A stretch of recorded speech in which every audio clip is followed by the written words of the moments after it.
Rocky Gerung sebut singkirkan dulu penghalangnya jika ingin Anies Baswedan menang Pilpres. Saya pesimis. Dilansir dari Kila.com, Anies tidak mungkin menang. Dia cuma boleh dapat 17%. Anda panik. Banyak yang protes. Pak Rocky kok pesimis? Ya memang saya pesimis. Karena ada penghalang. Dia mestinya dapat 52%, 60%. Tapi ada penghalang yang namanya disebut dengan cara yang baik oleh Pak Sekdi tadi, yang namanya Joko Widodo. Joko Widodo akan halangi. Karena itu, untuk menang, ya singkirkan penghalangnya. Kan itu jalan pikirannya itu. Sekarang, saya udah muter kira-kira 200 kampus dalam satu semester ini. Dan kemarin, ada pembuktian bahwa anak-anak dari emak-emak di 800 kampus di DKI mengucapkan ide anti dinasti. Dan itu terang-terangan anti presiden. Karena itu proses politik berikutnya adalah mendorong supaya ada gerakan politik yang lebih terarah untuk mewujudkan pemaksulan, di-impeach, menurunkan presiden dengan cara konstitusional. Karena semua cerita hari-hari ini berujung pada satu hal. Kalau penghalangnya tidak disingkirkan, maka politik 14 Februari itu omong kosong.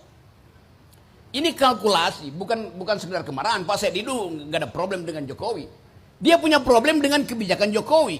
Kita semua beroposisi karena kebijakan Jokowi buruk, menyebabkan bangsa ini melarat, menyebabkan politik itu jadi aut-autan, menyebabkan persahabatan antar warga negara itu pecah. Kan itu dasarnya tuh. Jadi kata perubahan Indonesia dimulai dari mana? Dimulai dari langkah pertama kita untuk melawan. Itu kegiatan masyarakat sipil, kegiatan relawan. Tapi diperlukan langkah politik yang memungkinkan proses impeachment itu dimulai. Oleh siapa? Harusnya oleh Megawati. Karena dia yang punya standing di parlemen.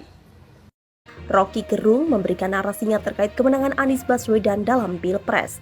Rocky Gerung mengatakan bahwa jika ingin Anies Baswedan menang, harus menyingkirkan penghalangnya dulu. Penghalang ini bukan yang harus disingkirkan agar Anies Baswedan bisa menang. Dikutip Kila.com dari akun X Herculep638, Rocky Gerung pun mengungkap faktanya hal tersebut. Dalam video yang beredar di media sosial, Rocky menyampaikan rasa pesimisnya. Rasa pesimis yang tentu banyak mendapatkan protes pendukung Amin. Rocky mengatakan bahwa Anies tidak mungkin menang. Ia merasa pesimis. Anies tidak mungkin menang. Dia boleh dapat 17%. Ini banyak yang protes, katanya kembali. Pak Rocky kok pesimis? Ya memang saya pesimis, ujarnya kembali. Rocky menyebut jika ada penghalang kemenangan Anies. Karena ada penghalang yang mestinya Anies dapat 52%, 60%, yaitu Jokowi. Jokowi akan menghalangi, karena itu untuk menang, ia disingkirkan dulu penghalangnya, tegasnya kembali. Rocky juga mengatakan bahwa banyak anak kampus yang anti dinasti. Ia buktikan dari berkeliling sekitar 200 kampus dalam satu semester.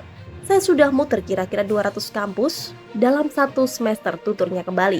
Dan kemarin ada pembuktian bahwa anak-anak kampus DKI mengucapkan ide anti dinasti, ucapnya kembali. Itu terang-terangan anti presiden, ucapnya.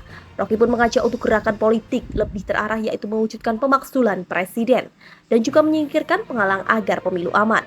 Karena itu proses politik berikutnya adalah mendorong supaya ada gerakan politik yang lebih terarah untuk mewujudkan pemaksulan presiden dengan cara konstitusional, terangnya kembali. Kalau penghalangnya tidak disingkirkan, maka politik 14 Februari 2024 itu omong kosong, ucapnya kembali. Ia mengatakan bahwa semuanya beroposisi terhadap buruknya kebijakan Jokowi. Rocky juga menyebutkan beberapa kebijakan Jokowi yang dianggap buruk. Kita semua beroposisi karena kebijakan Jokowi buruk menyebabkan bangsa ini melarat, ucapnya kembali. Menyebabkan politik jadi aut-autan dan persahabatan antar warga negara pecah, terangnya. Kata perubahan itu dari mana? Dimulai dari langkah pertama kita untuk melawan, ucapnya kembali. Itu kegiatan masyarakat sipil dan relawan, tapi diperlukan langkah politik yang memerlukan proses yang harusnya dilakukan oleh Megawati karena ia punya standing di parlemen.